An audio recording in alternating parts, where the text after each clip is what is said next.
Subscribe now and press the bell icon. नाज़रीन मां आहियां कुर्बान बलोच। नाज़रीन हर रोज़ मुल्क में जेके भी अहम मसला थियनि था उन बाबति तव्हांखे अपडेट कयूं था। अॼु असां अवामी मसइले जे हवाले सां तव्हांखे अपडेट कंदासीं। उहो आहे ॿारनि में पोलियो वधंदड़ केस। पाकिस्तान में 2015 खां पोइ पोलियो जे केसिस में घटिताई आहे, पर गुज़िरियल साल खां उन में वॾे पैमाने ते वाध आई आहे ऐं उन जे करे जेके ॿाहिरि जा इलाइक़ा आहिनि उन में जेके मासूम ॿारड़ा आहिनि उन जे माज़ूर थियण जो जेको ख़दशो आहे, रेशो आहे, उहो वधंदो पियो वञे। अॼु असां अवां सां इन हिकिड़े केस जे हवाले सां ॻाल्हाईंदासीं जेको जोही तालुके जे ॻोठ राजो गंढो में ज़ाहिर थियो आहे। उते मासूम शाज़ेब खे वाइल्ड पोलियो जी तस्दीक थी आहे ऐं हीउ ॻोठ ॾूरांहे काछे जे ॾूरांहे इलाइक़े में आहे राजो गंढो जो, ऐं उते हुनजे वालिद इहा हुनजी तस्दीक कई आहे ऐं हुनजी दावा आहे त हुन 20 राउंडनि में उन ॿारड़े खे फुड़ा पियारिया आहिनि। उनजे बावजूदि हुनखे इस्लामाबाद लेबोरेटरी में जॾहिं हुन जा जुज़ा मोकिलिया विया शक पवण ते त उनजी तस्दीक कई आहे त उनखे वाइल्ड पोलियो आहे। वाइल्ड पोलियो माना उनजो जेको असरु आहे उहो घटि पवंदड़ आहे। हिन ॿारड़े जी जेके तव्हांखे असां वीडियो ॾेखारींदासीं उन मुताबिक़ हू थोरो मनकाए हले थो, हुनजो हिकिड़ी जंग मुतासिर थी आहे, उन सां गॾु गॾु हुनजो मुंहुं मुतासिर थियो आहे। ऐं इन केस जी तस्दीक THO तालका हॉस्पिटल जेको हाउस ऑफिसर आहे गुलाम मुस्तफ़ा लाशारी बि उनजी तस्दीक कई आहे त हिन ॿारड़े खे पोलियो थियो आहे।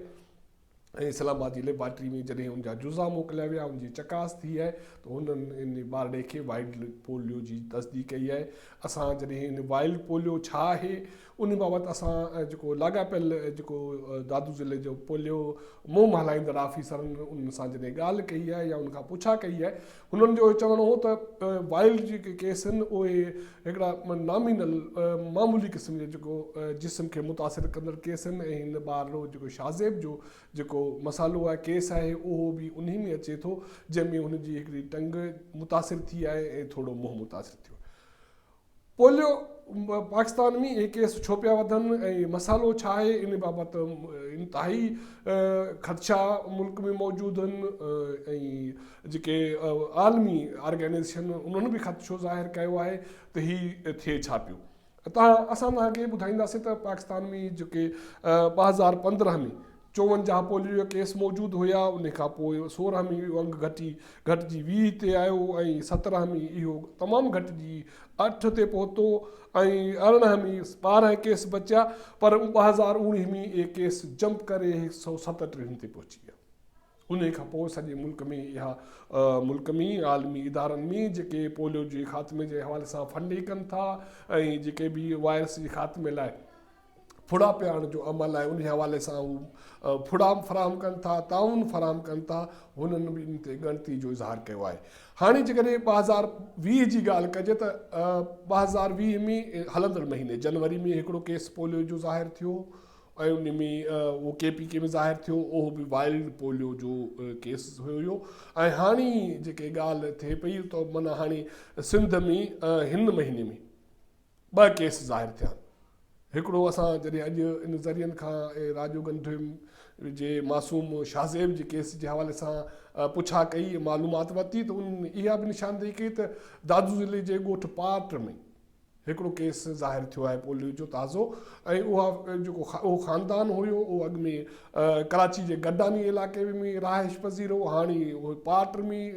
हुया त उनजे मासूम ॿारड़े खे पोलियो जो केस ज़ाहिर थियो आहे। हाणे सूबनि में पोलियो जे केस जी हालति बि माना जीअं सॼे मुल्क जी असां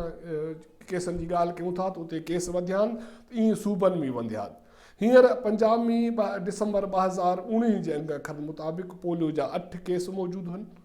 ऐं सिंध में 25 केस,